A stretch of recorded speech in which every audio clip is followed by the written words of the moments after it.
I think a good word to describe the substance is divisive. And I don't think divisive is a bad word. I think with movies, with arts and entertainment, I think divisive is a great thing. It really just means that something can stir up a lot of strong emotions in a lot of different kinds of people. That's a good thing. Love it or hate it. That's something that should be encouraged. That's something that should be supported. And with that spirit of divisiveness in mind, I have to tell you that I thought the substance was a big old piece of plastic dog poopy. Oh, thank you so much for watching. Don't forget to help control the pet population by getting your cat or dog stuckmanized. So the movie starts, Demi Moore's character is fired from her morning workout TV show after 30 years. What do I know? I'm not on TV, but 30 years seems like a hell of a run to me. And after a day or two of unemployment where we don't see Elizabeth explore any other options in the entertainment industry, she does the most sensible thing she can think to do. She injects herself with the secret of the ooze from the Ninja Turtles because some weird plastic boy at the hospital, who's definitely going to turn out to be the Joker in this world, implied vaguely that it might make her look younger. Settle down, everybody. It's time for the casting coach. Gotta throw some big ups to Demi Moore and Dennis Quaid. I don't think it's an exaggeration to say that Demi Moore gives a career best performance. Let's just say it's a little better than Striptease, and it's a lot better than the second Charlie's Angels. She's got scenes that she's playing like the goddamn Wicked Witch of the West just did a line of cocaine. It's awesome. But then she has scenes she gets to pull back and be a little more vulnerable. She does some really phenomenal non-verbal acting that really conveys how crushing it can be for someone whose beauty is fading when they believe that their looks are the only reason the world loves them. It's food for thought. And Dennis Quaid is just playing the most bombastic Hollywood asshole you've ever seen. This guy's just cranked to 11 every second that he's on screen. Something I can relate to, something I'm here for. All right, let's get back to the game. Not since Kevin Smith can I say a writer-director has been so talented at one and so terrible at the other. This is the compliment portion of the video, by the way. Visually, the substance is a feast for the eyes. Every moment, every shot is so stylish, so beautifully composed, so intentional. And you're moved from one great shot to another with fantastic editing. Visually, it's so obvious that there was a bold, intentional vision here. That it's a puzzle where all the pieces were in place before they started filming. And I'm so appreciative of that. That is so rare now. It really does feel like in Hollywood, just the craft of visual storytelling is dying a fast death right now. So when I see it, I celebrate it, I call it out. I have to give a tip of my cap to. Now you hold on right there, City Slicker. Hat tipping is my job, ma'am. And so concludes the compliment portion of the review, because now I have to talk about the screenwriting. And the substance is possibly the worst written movie I've seen in a long time, and I saw Night Swim. That last part was a joke because, as we all know, nothing can be worse than Night Swim. First, I have to say very simply, this movie's way too long. It could have been... At first I was like, oh, well, you could cut a half hour out of it really easy, and that's true. And then I started thinking, well, you could cut an hour out of this movie really easy. And then I thought, you know what this reminds me of? Tales from the Crypt. It reminds me of an episode of Tales from the Crypt. I don't mean a specific episode. I mean, I think this could be a great episode of Tales from the Crypt. I think it would have fit really nicely in that, like, hour-long format. And another thing I was thinking about a lot was, what are the upsides for Demi Moore's character? Because when you get into, by the way, spoilers, when you get into the substance creates a second person that emerges from your back. It's like a younger, better version of you. And at first, you sort of think, so there's two bodies. So it's not like Demi Moore's body gets young. There's Demi Moore, and then there's this new young version of her that sort of buds off of her. And there's two. And they have to share time. It's like 7 days for one, 7 days for the other. And what I thought was happening was that it was basically, because they have to go through this process of transferring. And I thought that it was like Demi Moore got to live in the young body for 7 days and then had to go back to the old body for 7 days. But the more the movie goes on, the more it's clear that these are two separate personalities, and they don't seem to have any idea what the other one is doing. They don't have each other's memories, as far as I can tell. And there's scenes that very deliberately show, oh, like, this is what the other one is up to. It's the one half is discovering what the other half did during the 7 days that that one was asleep and the other was awake. So that begs the question to me, like, what's the upside for Demi Moore? Like, she just has to go to sleep every other week. Like, she's not getting to live the life of the younger, hotter version of herself. And what quickly starts happening is the young half starts to, what the movie calls, disrespecting the balance, which is a term I really like and have adopted in my everyday life. The young half starts to become selfish and starts to steal time from Demi Moore. And I guess I'll just say it. So Demi Moore is Elizabeth. She's the older... Demi Moore is still a 9 out of 10, ladies and gentlemen, but the older half. Sue is the younger half. So now I can just talk about them as Sue and Elizabeth. But Sue starts stealing time from Elizabeth, and when you disrespect the balance, it creates problems for Elizabeth. Elizabeth, her body starts deteriorating. Like, she gets a gross, witchy, like an old witchy finger. And as far as I can tell, I mean, I guess that's another thing. At no point does Elizabeth try to, disrespect the balance in her favor. I thought it would have been interesting to sort of punch back a little bit, try stealing time from Sue and see what that does to Sue. But that doesn't happen. The thing that I was thinking about a lot at the beginning of the movie, because Sue is young and hot, and she's getting fawned over by all the Hollywood execs that had rejected Elizabeth, and there's something about, and the way they film Sue is so male gaze heavy. Like, they're literally filming her body like a sports car. And every shot of her, especially in that, the first 2/3 of the movie, is just designed to make you look at her body. And I thought what was going to happen is the movie was going to be like, look at this, boys, eat, feast your eyes on this. And at some point the movie was going to flip it and sort of like say like, oh, you're having fun. And then at some point flip and be like, see, you shouldn't have been having fun during that. Should you have been? I thought it was going to teach me a lesson. I think a lot about the Falling Down, the movie with Michael Douglas, which is a great movie. I think some people take the wrong message out of it, but that's a movie that I think did a really awesome job of flipping that script on you, where it spends the first half of the movie like telling you it's okay to cheer for this guy, telling you this guy's the hero of the story. It's like one man who's had enough and he snaps and he's going to war with sort of the society that doesn't care about him or whatever. And it's like, yeah, F traffic, I hate traffic, and yeah, F stupid fast food employees, and F jerk convenience store clerks, and F the world, and F gang members, and all that. It's getting you to root for this guy, and then all of a sudden the movie goes, oh, whoops, he was the villain, and you were cheering for him while he did terrible things.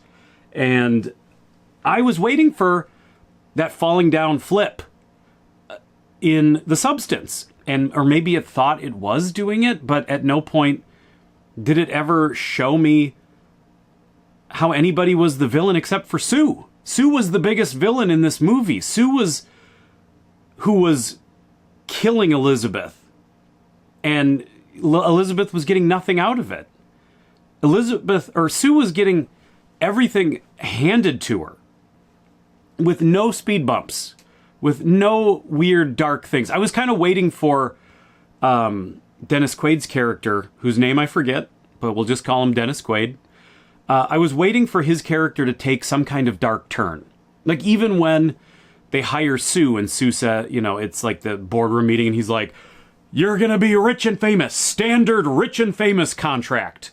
And she's like, "Oh, well, there's one problem." And like his face drops and it starts to get serious. And she says, "I take care of my sick mom." She has to make an excuse, right, for why she is gone every other week because of the substance balance.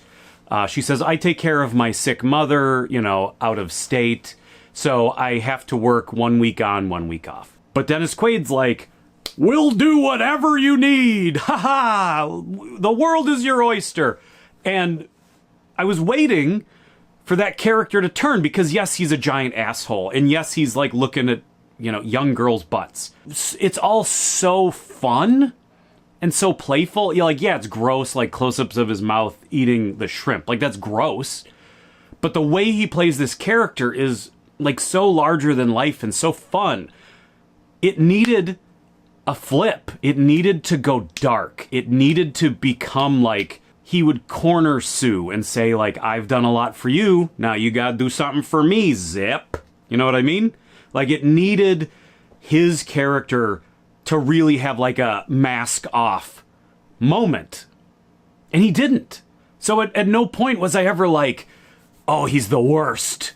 Like, I don't like that he just fired Demi Moore because she's old. But then at the same point, Sue takes over the morning workout show and the ratings skyrocket. So you could argue Dennis Quaid was just making a smart decision for the job. If his job is ratings for a TV show, he made the right decision. He's still a jerk. He's still... The way he handled firing Demi Moore was gross and really disrespectful to somebody who gave all these years to your channel or your company, whatever it is. But ultimately, like, the business side of it is logical and it makes sense. What isn't logical is the way Demi Moore completely spirals out of control so fast. Like, the logical progression of thought process, if that makes sense. She gets fired. We see there's like one quick little scene where she goes to a bar and I guess is just waiting to be hit on, and I guess doesn't get hit on and gets wasted and is puking. You know, she's a little bit of a mess there. It's like, maybe you could have called a friend, gone out with a gal pal. But also, we don't see her trying to do something new in the entertainment industry. I would have liked to have seen her some kind of, even just a montage of like I would have liked to have seen her sort of shopping herself around and being rejected. I would have liked to have seen maybe even a scene where she sort of wanted an ego boost, so she went to like stand by her her like star on the Walk of Fame and sort of get treated like a has-been a little bit more. I would have liked to have seen there be a reason for her to sort of become more and more desperate. Because taking the substance, when you don't know what it is, you don't know what it's going to do, like, you have to make somebody pretty desperate. I feel like there are things you would do in Hollywood. A little bit of this, you know? A little bit of kick, a little bit of that. I don't know.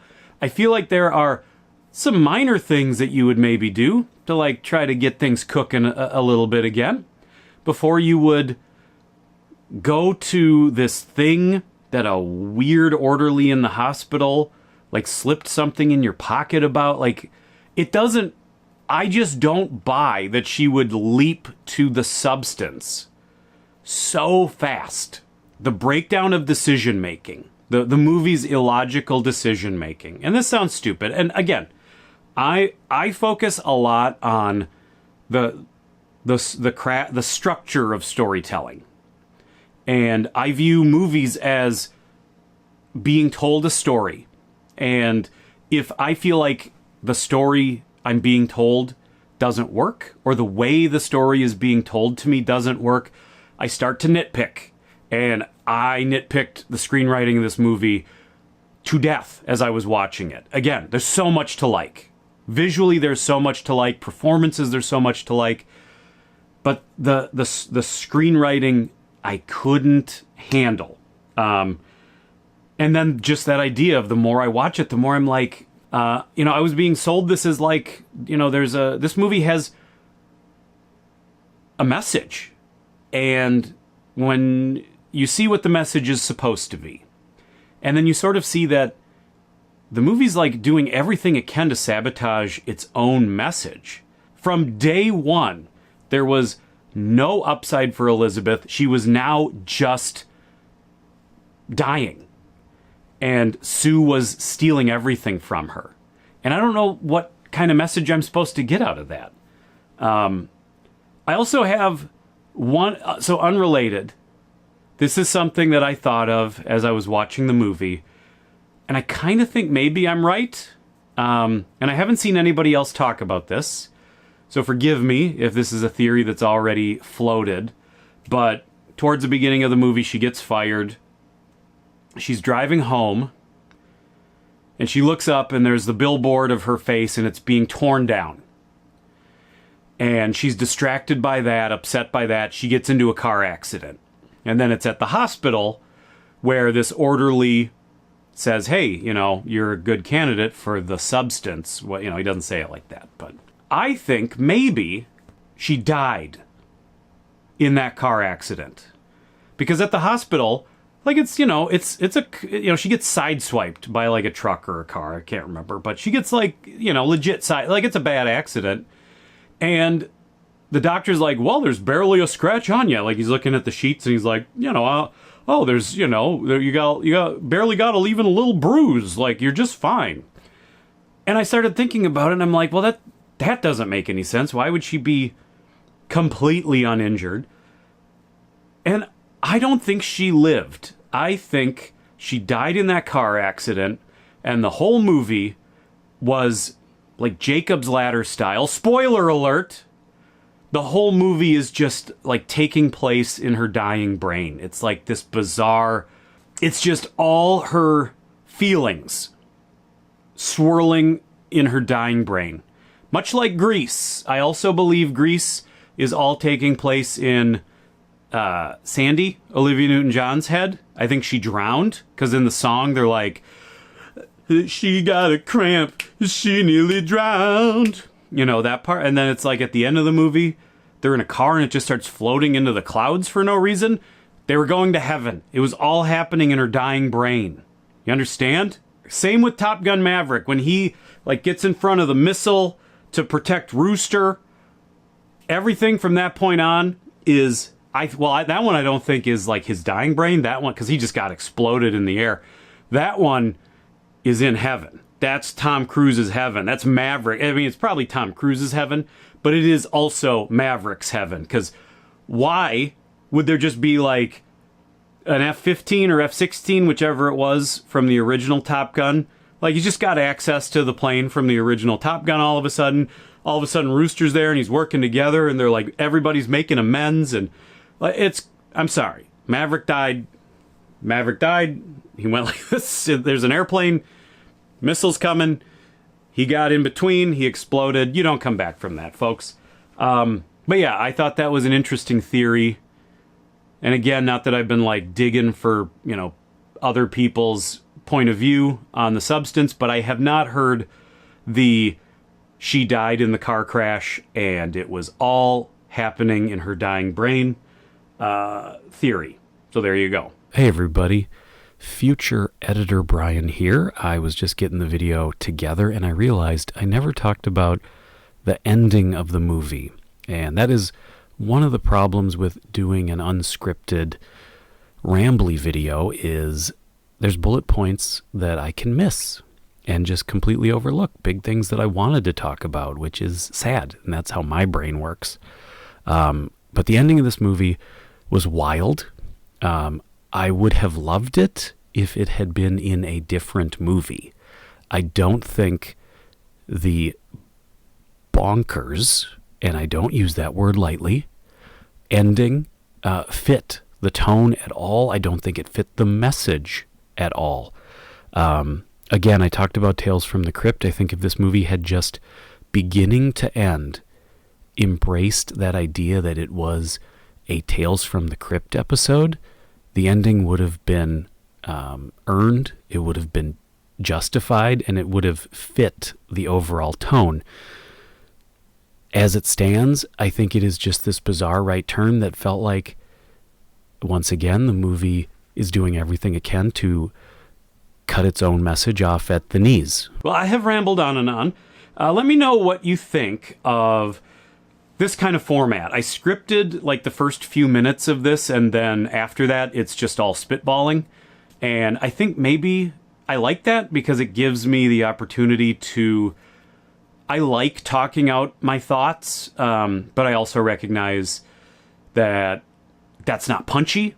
That's awkward and rambly and stumbly, and maybe the first few minutes being a little tighter, a little more entertaining. I can play a couple characters. It might be the best of both worlds. So if you made it this far, let me know if you think this is a good format. And please let me know what you thought of the substance down in the comments. I'm guessing most people that are into my stuff probably liked the substance a lot more than me. Again, there's a lot to like. There's a lot that I was very impressed with, but when I care so much about the storytelling and the storytelling isn't there, I just can't connect to it. So thank you for watching, everybody. Please subscribe if you haven't. Remember that everything bad that's ever happened to you, good or bad, every choice you've ever made, right or wrong, it's all made you the person you are today, and who you are today is exactly who you were meant to be today. But who you are tomorrow, that's up to you.